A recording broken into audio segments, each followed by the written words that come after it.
You're listening to the Leading Healthy Creative Teams podcast with Matt Curtis. This is the podcast that helps you take your creative team from wherever you are today to healthy and effective. Hey friends, thank you so much for listening. This week we're going to conclude this overarching kind of view of what is a healthy creative team. Now, we're not done yet. This is just laying the groundwork and really building that foundation so that we understand where exactly we're going, what exactly the mile markers look like. So last week, as we talked about the human beings on the team, caring for them at a individual human level, when we're thinking about mental health, whether that be our own or that of the people on our team. This week, I want to talk about how a healthy creative team, one of the hallmarks of a healthy creative team, is that the people on the team, the humans on the team, they're growing. So how does this framework of the four cores help us build an effective context within in which the creatives on our team can grow and continue to grow and develop? So we're going to break it down into the four areas because that's what this whole framework exists to be. One of the challenges that I had encountered throughout my career was that I struggled to find effective development pathways for myself when it came to my trade. If I wanted to be a pastor, fine. I could go to seminary. I could have a theological discussion with one of the pastors on the team. I could read some of the books in the libraries, and there were tons and tons and tons of resources about growing in the area of theology or pastoral ministry. There are also tons of opportunities when it comes to what I would call generic people management or generic leadership, leading teams in a abstract sense or in a general sense. The problem I kept running into, though, is that creatives are different, and that's okay that they're different, but I think our systems will continue to fail if we don't acknowledge that they're different. So I'm not advocating necessarily that we create a custom methodology for managing everybody on our teams, every department, like, oh, the discipleship team is just a little bit different than the kids ministry team.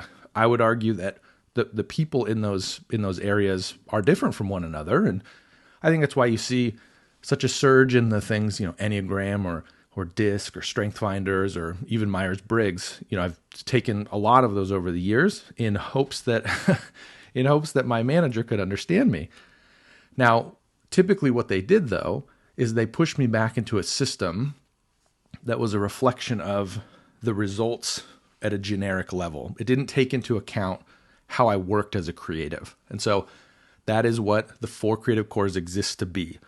It is a framework through which you understand how a creative operates. It is also a framework through which you build a healthy creative team, because balance amongst those four cores is important. So for the team, we'll start there. For the healthy creative team, you need to have balance on your team. So you need to have imagination, you need to have skills, you need to have heart, and you need to have systems. And those things need to be balanced. If your team is all imagination and no skills, you're not going to get anything done. If you've taken the assessment, which has been my recommendation over the course of these early season or early podcast episodes, you'll see you have gotten a result, and it'll tell you this is the area where we are strongest. This is the one of the four cores where we excel the most. And then it'll also rate you on the others. So it'll give you a picture of the balance in your system. So my intention with that is that it gives you the feedback you need to be able to recognize the areas where you need growth, but then also holistically gives you the information you need to see if you're balanced or not. Because at the end of the day, imbalance is the part that really brings toxicity into the conversation. When you're wildly imbalanced, things aren't working. That's just what it comes down to. If you're equally low in all areas, you're not actually dealing with toxicity at the same level, which is fascinating, but that's what I've seen. So when it comes to the team, you're looking for balance. That's what you're looking for. The other thing that this framework helps you do is it helps you hire based on what you need. So let's say you have an open design role and one of your designers is really just incredible at systems, but imagination just doesn't come naturally to them. Well, then you want to hire toward imagination. You're going to want to look for that capacity in a candidate. And so what it does is it helps you see a little bit kind of more multidimensionally when you're looking at different candidates and people on the team, when you're assessing the human beings that are contributing. What is their strength? What is their weakness? The goal for the individual is to become balanced in all these as well. And we'll get there in just a minute. But what you're looking for is you're looking for a balance on the team across the humans. That's what you're looking for. The other thing that this really helps you be quick at, or maybe quicker at, is addressing issues as a team. And so when you see issues that are happening, you're able to call them out and categorize them. So one of the major challenges that I saw historically was that there was a realm in which every creative understood what I was talking about. But there was another realm that didn't make sense. And so let's say a client comes in, they're really frustrated with you. They come in, they give you grief, and then they leave. Okay, now you're sitting there as a team. And the tendency is to say that was frustrating, that guy or that gal was a jerk, like whatever, to like blow off steam. What I have found is that is really where the heart moments happen and where the heart part of the conversation is cultivated. When I had conversations usually with young designers, like even if they were just young on our team, the heart quotient was really abstract to them. There's a long-term pathway towards success, and heart is a major part of that. And so what this did is this gave me language in the team to be able to have that conversation in a way that they understood. Skills is easy. Of course I understand skills. I mean, I can look at the piece that you created and it's better than one I created. Your skills are better. Or the other way, I was able to, execute with mastery and get it done faster. And so my skill set in this particular area is higher. Great. Super easy to understand. Imagination. Man, I feel like so-and-so has really good ideas. Like sometimes they're off the wall, but there's just an idea factory. Great. Imagination is working. I just feel like I can't. And I had this conversation. I feel like I can't come up with new ideas. Okay. I know this employee struggles with imagination.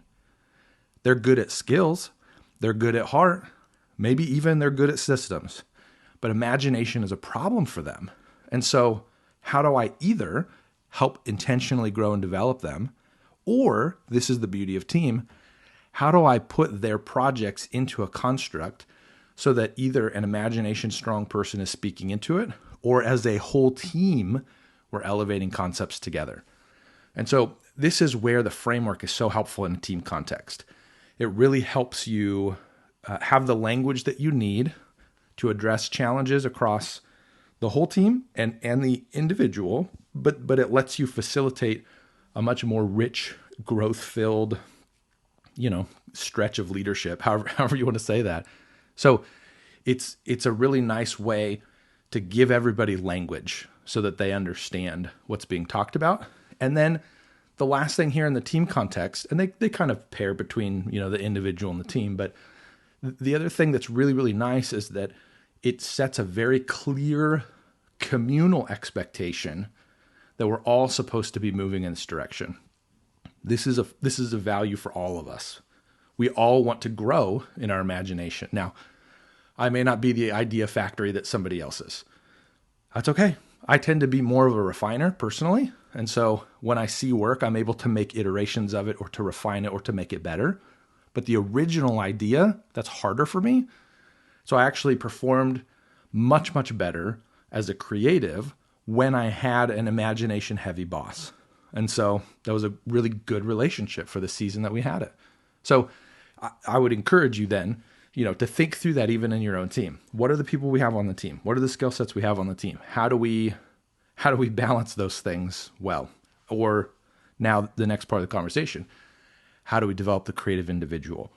And so this again is a part of what I have found to be a really significant challenge in the creative industry. There's no way to evaluate if you're growing or not in a really controlled way. And so what I mean by that is, one year I decided I was in college and I recognized I really needed to learn a certain tool in Illustrator, who's the pen tool. So I said, this summer is the summer of me learning the pen tool.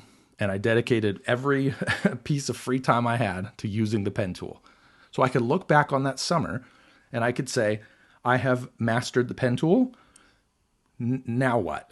What has that done for me? Okay, I learned a tool. That's kind of how I looked at it. But what I really did is I said, I need to invest in my skills. I'm going to pick a specific thing in the skills area to be able to tackle. And so I was creating goals for myself around the 4 cores without even knowing that this was a framework. That's what this really, really helps with.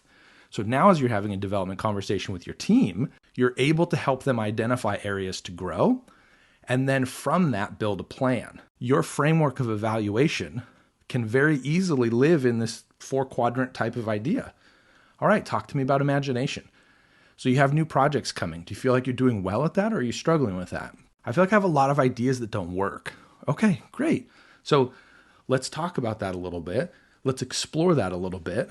And then let's figure out what a good course of action is to maybe have a clear development plan around the area of imagination. Or maybe it's to set a goal. This next quarter, I want you to have an idea that maybe you're not confident in, or maybe you're not sure if it'll work, but I want you to push through and try to make it work anyway. Okay, I'll work on it. And then you go through skills, same thing. Hey, what's an area where you feel like you're struggling?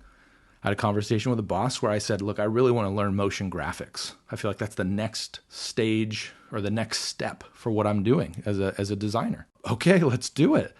And so that's then a task to say, I want to become familiar with the basics of motion graphics. That's going to be my skills assignment for the quarter or the year or whatever. And then Heart's a great one because it's easy for us to become obsessed with the trade skills of our industries as creatives, but it's easy also to lose the fact that there is a way that we are supposed to use those tools. So if we are a master technician, but we're not kind, or we're not concerned with the values of the ministry, we're actually not helping. Or we're doing the right things, but not the right way. It facilitates the conversation. Hey, talk to me about who is it that's hardest to deal with on the team?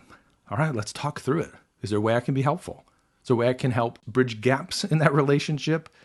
Do you want to come and debrief with me every time you need to have a meeting with them? And we'll just kind of talk through things. Help me understand how I can help you. And what we're doing is we're creating an environment in which the heart stuff can be addressed. See, this is the tricky part with heart. If you're not in a safe environment, like if you don't feel safe with the team that you have, or like you can trust your boss or your leadership, it's going to be real hard to grow in the heart area because you're going to be so protected and so closed off. This facilitates these conversations. Yes, it's in a client relationship. So it even helps strip some of the real personal stuff away. But what it does is it gives you the foothold to have that conversation, which is what you need in order to help heart. So same thing. Hey, so what is it that's tricky for you? And then how do you think we can help address that? How can we make it, a little easier for you? Maybe it's a devotional study. Maybe it's going through a study as a team. Hey guys, I feel like all of us have been struggling lately. Let's go through a study. I'm gonna read through some things. And so for me, long term, that's a piece of what's on my roadmap, is developing resources around each of these 4 areas. I plan to make a creative team heart check devotional, but really the goal is to help you align your heart toward what God's heart is in terms of how you're wielding your skill. Be excellent craftsmen, absolutely, but do it in a way that is honoring to God. And then the last area here, systems. We talk often about systems when it comes to a large church, a large context, multiple clients, multiple designers, very complex. The reality is that every individual creative needs to have personal systems as well. Obviously, they have to be compatible, but what you need to have a system that helps you get work done. The workflow is common across your creative team, but the individual expressions of that have room for uniqueness. Now, you'll notice we ran into this often where you have a designer who will not have a good sense of how much time a project should take. So for example, client comes and says, hey, I need 3 social media posts. Great. Each social media post should not take you 8 hours. Okay, that's just wrong. But that's a reference to systems being off base. You need to calibrate that. So whatever that conversation looks like to be helpful for you, but you calibrate and you say, okay, we need to come up with a faster method of creation for you when it comes to your systems, specifically social media graphics in this conversation. But we need to help you get faster because that's where that's supposed to live, faster. and you're not there yet. So what you're doing, and this is where the 4 cores to me has been such a beautiful revelation. These four cores break down the personal conversations, the one-on-one development conversation that says, talk about an area. Now let's talk about how you can grow. And it also dovetails perfectly with the overarching creative team. Okay, guys, we're killing it in imagination right now, but I feel like our skills are starting to lag a little bit. We're going to shift gears a little bit, and we're going to focus, all of us, on growing our skill set in our industries. That's a really fun conversation and challenge for the whole creative team. And so what we're doing is we're using the same language in multiple contexts, and it's really, really helpful because the creative actually understands the language that you're talking about. We're not talking about terms from other industries. We're not talking about, have you read this business book? It's got leadership principle. Like, this is for creatives. That for me has been the hurdle historically. I'm trying to translate terms into an industry that just isn't built that way. So let's create a framework that works for them. This is a scratch the surface. We're going to go deeper into what development looks like because that is a critical part of a healthy team. But I wanted to interject this episode as the kind of the conclusion to this fundamental, what does a healthy creative team look like series, because I think this is a really core part of what that looks like. If your team's growing, that's a real good sign. And if it's not growing, then you're going to need, eventually if you're not growing, you're going to lead towards toxicity. The world around us is moving too quickly for the creative team to remain stagnant. The next series that we're going to be talking about is covering tools. So let's say that you have a creative team and you're healthy. Great. These tools in the series are going to help you remain healthy and maybe even get healthier still. Or you're in a place where it's kind of like emergency, like we're really not doing well. These tools are designed specifically to help in those situations. My one encouragement to you as we head into that series, don't wait until it's too late to start implementing these tools. I have found that they typically get pulled out when people are struggling, but when these become a practice in your life, they can actually help you not struggle by letting you be proactive about the right mindset before you need it. Thanks for listening to this episode of Leading Healthy Creative Teams. This podcast is just one of the ways Lunchtime Heroes helps build healthy creative teams in the church. Stay up to date on the latest by signing up for the Creative Bites email at lunchtimeheroes.co.